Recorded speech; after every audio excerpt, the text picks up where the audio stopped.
Bonsoir à toutes et à tous, bienvenue dans votre rendez-vous d'information. Voici les principaux titres de l'actualité internationale de ce 12 septembre 2025.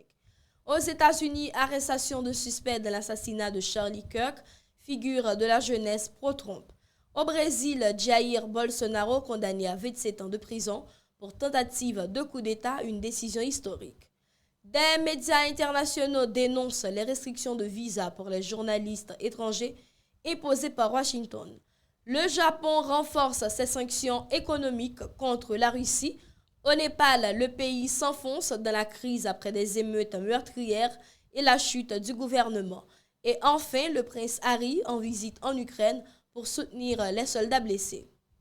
Bienvenue au développement de ces titres de l'actualité. Nous ouvrons cette édition aux États-Unis où Donald Trump a affirmé vendredi qu'un suspect avait été arrêté dans le cadre de l'assassinat de l'influenceur conservateur Charlie Kirk. Sans donner de détails précis sur son identité, le président américain a indiqué que l'arrestation aurait été facilitée par le père du suspect et un pasteur. Le FBI, qui a diffusé des images du tireur présumé, décrit un acte ciblé contre Charlie Kirk, figure de proue de la jeunesse pro-Trump, désormais considérée comme un martyr par une partie de la droite américaine. Âgé de 31 ans, Kirk a été tué par balle mercredi lors d'une réunion publique dans une université de l'Utah. Direction maintenant le Brésil où un verdict historique vient d'être rendu.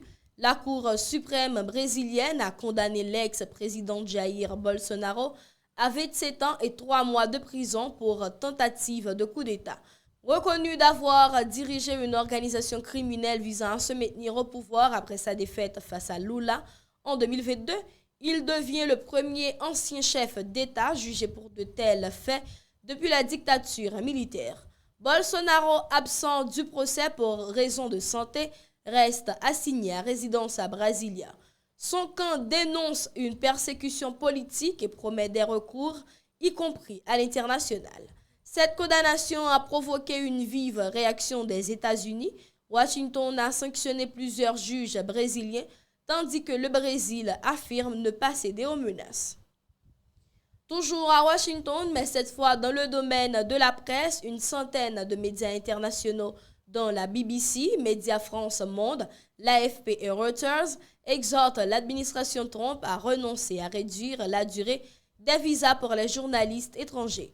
Selon un projet dévoilé fin août, leur séjour pourrait être limité à 240 jours contre 5 ans actuellement, avec seulement 90 jours pour les journalistes chinois.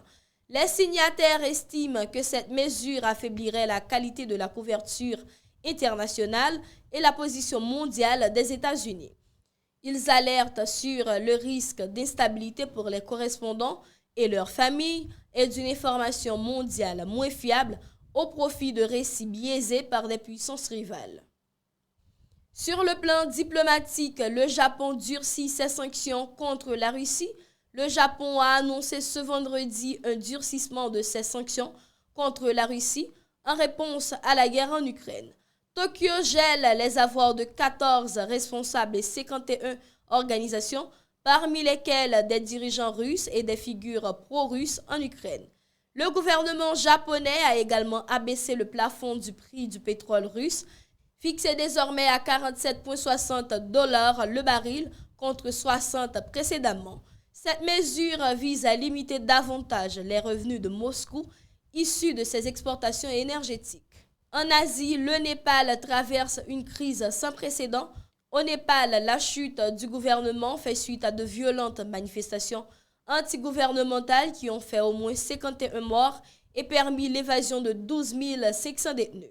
À Katmandou, l'armée a été déployée massivement pour rétablir le calme, tandis que les habitants ne peuvent sortir que 2 heures le matin et 2 heures le soir.